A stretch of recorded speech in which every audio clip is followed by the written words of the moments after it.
We are looking at how to pronounce the name of this 1971 movie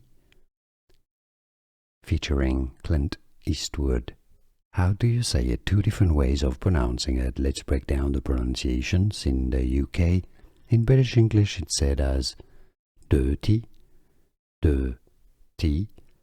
Harry, Dirty Harry in the US. However, in American English, it's normally pronounced as dirty with a flap T that sounds like a D, dirty, Harry,